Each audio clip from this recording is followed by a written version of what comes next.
Bonjour à tous, je me présente, je m'appelle Julien Collot, je suis microbiologiste. Et aujourd'hui, on avait envie avec ma collègue Émilie Hugon, qui est pédiatre, de vous parler du SARM et un focus sur la Nouvelle-Calédonie.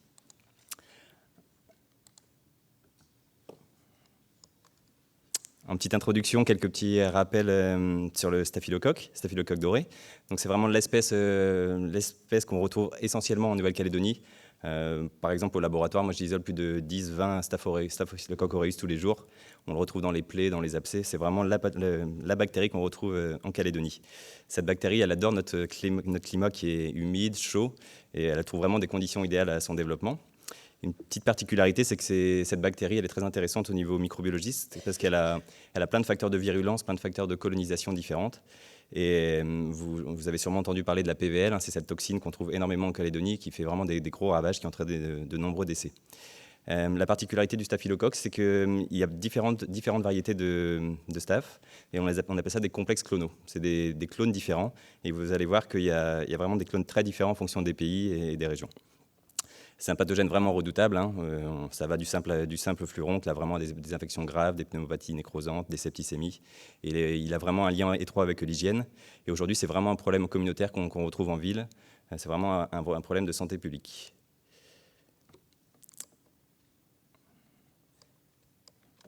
Désolé, c'est un petit peu long à changer.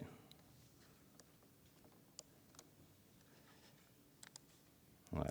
Un petit focus sur la toxine PVL, qui est très présente en Calédonie.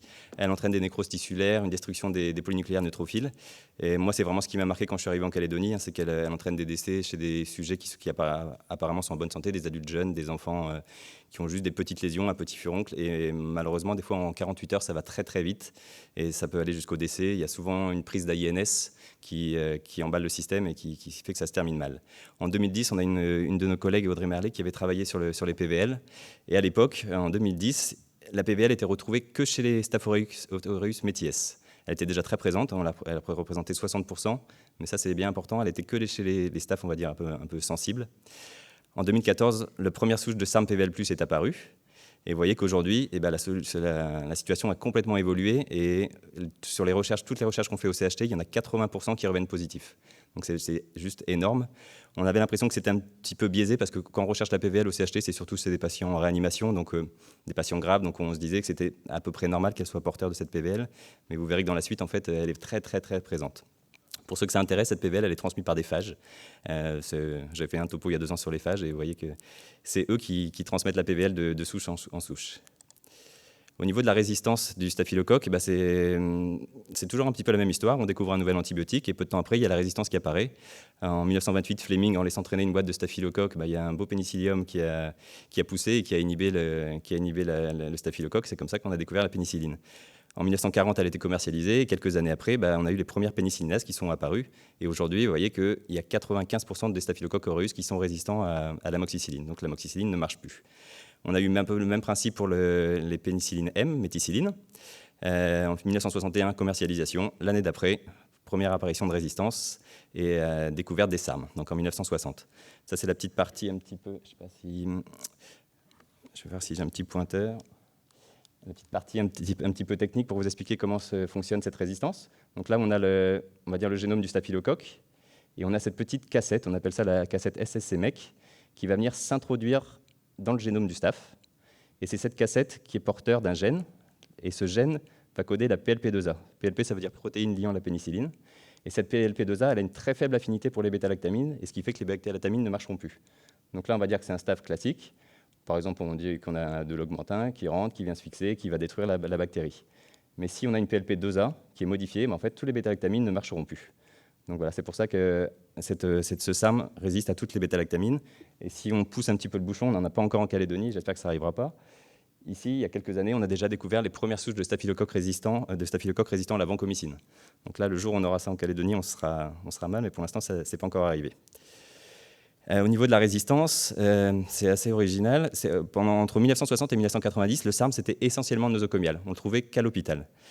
Et vous voyez que ça a bien changé entre 90 et 2020. Maintenant, le SARM, il a vraiment diffusé partout. Il y a eu les premières diffusions d'épidémies en communautaire, pas très loin d'ici, en Australie, en Nouvelle-Zélande. Puis ça s'est diffusé Europe et États-Unis. Et aujourd'hui, ces SARM communautaires, on les trouve vraiment, vraiment partout.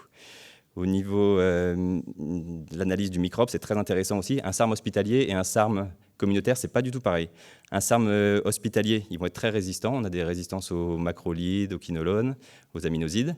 Et la cassette dont je vous parlais, les SARM hospitaliers, ils ont une grosse cassette. Il y a 14 types de cassettes et eux, ils ont une très grosse cassette qui va prendre la place et qu'en fait, qui va empêcher la bactérie de bien se multiplier. On dit qu'elle manque de fitness. Donc ces bactéries-là, ces SARM hospitaliers, en fait, ils vont rester à l'hôpital, ils vont affecter des patients qui sont à risque, qui vont séjourner longtemps, mais ils ne vont pas trop diffuser. Alors que les SARM communautaires, ils sont très différents, ils ont très peu de résistance. Il y a souvent une petite résistance à l'acide fusidique. Vous verrez que c'est une donnée importante pour la suite des diapos. Et la cassette, elle est très petite. C'est une petite cassette qui fait qu'il n'y a pas de perte de fitness, on appelle ça comme ça.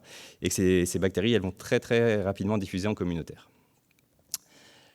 La situation en Nouvelle-Calédonie. Donc on a été très bon pendant des années. Entre 2010 et 2013, on avait entre 10 et 15% de SARM. Donc c'était très bien, c'était en dessous des chiffres métropolitains.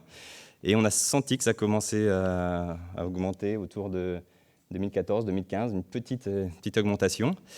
C'était à l'époque où on a rédigé le premier guide des anti-infectieux. Et à cette époque-là, on était juste en dessous, vous me direz, mais on était en dessous de 20%. Ce seuil de 20%, il est important, 20% de résistance. On était en dessous du seuil de 20%. Donc pour nous, quand on traitait une infection en probabiliste à staphylocoque, on ne prenait pas en compte le SARM. Ça, c'était en 2015. Vous verrez que la situation elle a bien changé. Donc à l'époque, dans ce guide-là, on préconisait l'utilisation de bêta-lactamine pour traiter des staphylocoques. Vous voyez la courbe, vous voyez que ça va bientôt augmenter. Donc là, ça a carrément flambé. On est passé en 2015, on était à 19,9, après 27%, 32%, et là, voilà, 2018-2019, on est autour de 40%. Donc il y a vraiment eu une explosion du SARM en Nouvelle-Calédonie. On travaille tous les ans on fait des études de dossier. Pendant 3 mois, on va essayer de regarder tous les staphylocoques aureus, essayer de comprendre d'où ils viennent. Si c'est plutôt des infections à staphylocoque, si elles sont plutôt d'origine communautaire ou nosocomiale. Vous voyez en jaune, c'est les infections à SARM à l'hôpital, au CHT. Donc nous, on est assez contents. L'équipe d'hygiène travaille bien. On a presque plus de SARM au CHT. Et inversement, vous voyez que la courbe en bleu, c'est les SARM communautaires. Elle a flambé. Donc aujourd'hui, 80% des SARM, c'est vraiment du communautaire. C'est des gens qui arrivent aux urgences avec un abcès à SARM. Si on compare avec les chiffres métropolitains, c'est encore très parlant. La métropole, c'est en bleu. Eux, le SARM, c'est plus du tout un problème. Ils sont à 13%, 15%. Donc c'est plus du tout un souci en en métropole. La situation dans le Pacifique. On s'est dit, nous, on a vraiment un problème de SARM en Calédonie, mais qu'est-ce que nos voisins qui ont à peu près le même climat, qu'est-ce qu'il en est chez eux? Donc on a décidé ça a commencé l'an dernier, on a monté une étude qui s'appelle SARMPAC, pour SARM dans le Pacifique, qui consiste à étudier les souches de SARM qui circulent dans le Pacifique. On est parti avec 4 pays voisins, le Vanuatu, Wallis, Fidji et la Polynésie française, et on est aidé par le Centre national de référence qui se trouve à Lyon. Donc l'idée, c'était de collecter des souches de SARM. Il n'y avait pas que ça, il y avait aussi des relations d'échange de données, de compétences avec les pays. Et nous, notre idée derrière, c'était vraiment essayer de comprendre pourquoi le SARM explose en Nouvelle-Calédonie. Est-ce qu'il y aurait un nouveau clone qui circulerait? Donc ça a été financé par les fonds Pacifique. On a fait des missions dans les différents pays en fonction des besoins. Par exemple, on a passé une semaine au Vanuatu, seulement un jour à Fidji. Donc en fonction des besoins, on a passé plus ou moins de temps. On a fait un état des lieux des techniques, un transfert de compétences. Et ce que vous regardez là dans les bulles, il y a un petit chiffre, c'est le pourcentage de SARM. Vous voyez qu'en Nouvelle-Calédonie et en Polynésie française, on a à peu près le même problème avec 35% de SARM. Alors que, étrangement, Fidji, Wallis, Vanuatu, ils n'ont pas de SARM. Donc on trouve ça bizarre. On a inclus énormément de souches. On a récupéré 430 souches de SARM sur 2 périodes. Et il y en a une centaine qui ont été envoyées au CNR pour analyse moléculaire. Ils font des puces à ADN qui permettent de savoir les facteurs de virulence et déterminer ce que je vous disais tout à l'heure, les complexes clonaux. C'est un peu la carte d'identité de la bactérie. Et les résultats sont tombés il n'y a pas longtemps, il y a à peu près un mois. Donc sur toutes les souches de Nouvelle-Calédonie qu'on a envoyées, 49 ont été analysées. Sur ces 49, vous voyez, c'est très parlant, c'est la partie gauche du camembert, et il y en a 53% qui appartiennent exactement au même clone, qui a la même caractéristique. C'est un clone, son nom est un petit peu barbare. C'est le complexe clonal 6, MRSA, qui a une cassette de petite 4. C'est une petite cassette qui va diffuser très bien, avec une résistance à la fusidine, et qui est PVL+. Donc sur ces 49 souches, il y a la moitié qui appartiennent exactement au même clone.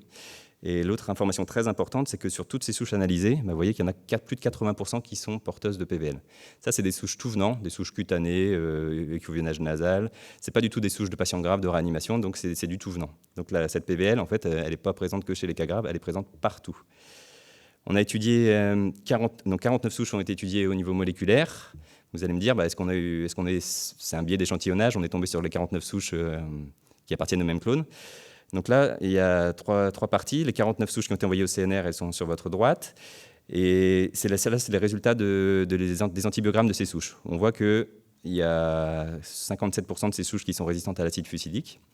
Et si on extrapole, en fait, on a extrapolé sur 171 souches qu'on a envoyées au CNR, et on voit que le profil antibiogramme est exactement le même. Et on a même poussé un peu plus. On a pris les 444 souches de SARM isolées en 2019, et vous voyez que le profil est exactement pareil.